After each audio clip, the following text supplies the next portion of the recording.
So I'll just stop there to say that this class is on the departure. And this dream I raise because it is a living example of what the departure, what a catalyst for the departure can look like. Because maybe there are more, but I found at least 3 or 4 characteristics that are emblematic of Jung's departure. First and foremost is his departure from who?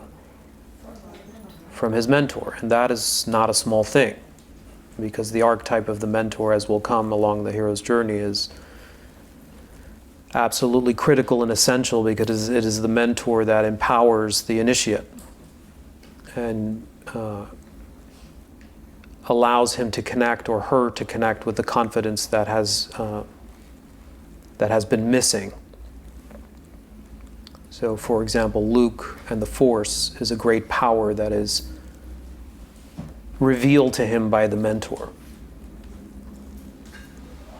But there also comes a period, depending on which chapter you find your hero, where they must also then transcend their mentor.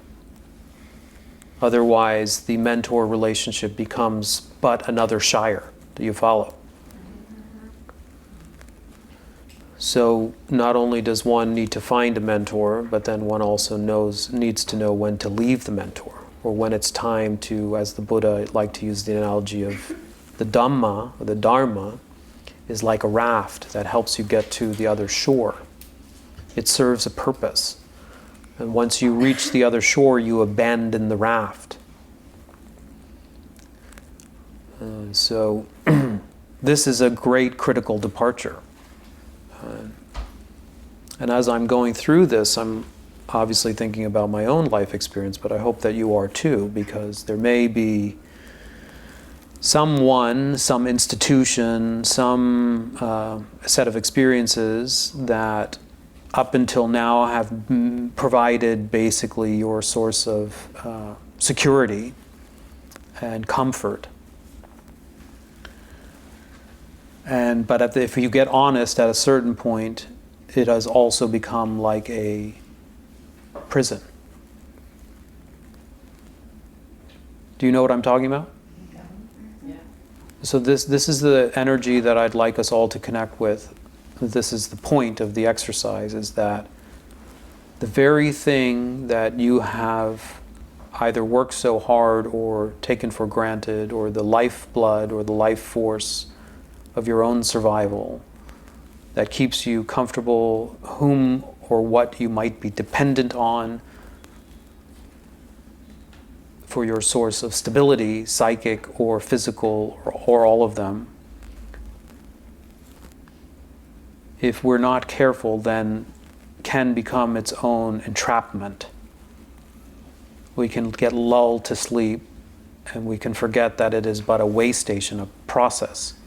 It deadens, and so then what happens is, at least in my own case, I was ignoring signs and signals in my nervous system that it was time to move on, because I had grown very comfortable. But also there was the remnants of a voice inside my head that said I couldn't do it without him. Do you follow? Yes.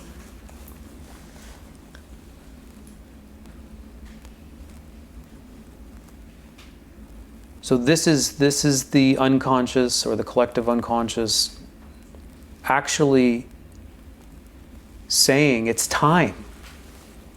The fact that you can connect with your nervous system and with your body, and you can feel the gesture and the message. And that message can come in the form of irritation, it can come in the form of boredom, it can come in the form of complacency, it can come in the form of humdrum, this is so routinized. It can come in the form of feeling stuck and apathetic. This is the message that's saying it's time to go. And then there will be another message, likely one that goes top down, that says, but this is my home.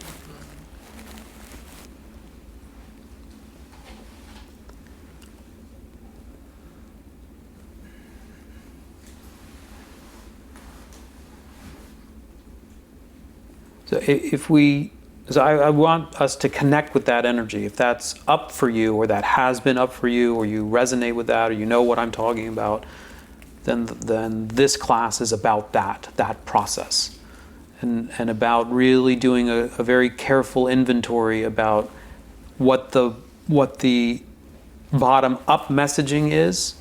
From the point of view of the collective unconscious, there is actually a healthy endorsement in your psyche saying you can do it, actually. That's the compensatory, that's the ingredient that Jung adds, is that it wouldn't come up unless some part of you was feeling it is time.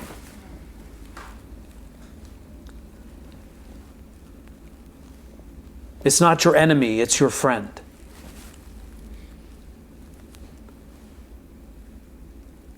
Right? And the thing is Freud probably had an investment in having his mentor there. And so that investment is mutual. And so that mutual investment of shared appreciation, and that mutual investment of shared security, and that mutual investment of shared intellectual stimulation, it has kind of a fire that's stimulating, but then eventually that fire burns out. And what remains is just the habit. Have you ever felt that in a relationship?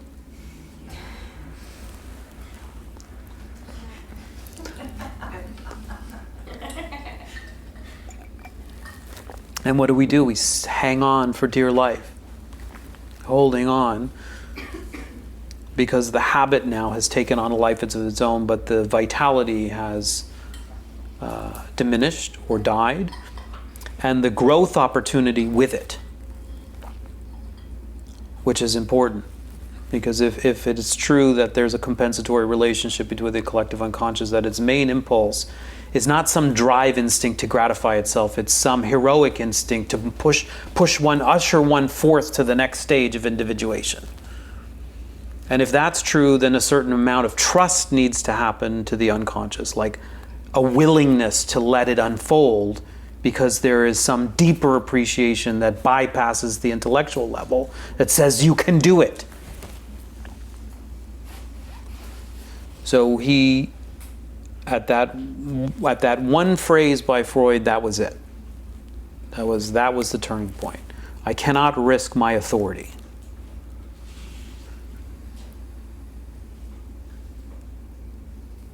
And Jung was a different person. He had a different way of looking at the world.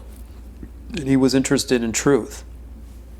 And I think that very much disappointed him and very much disheartened him. That was the end of the trust. The other departure that happens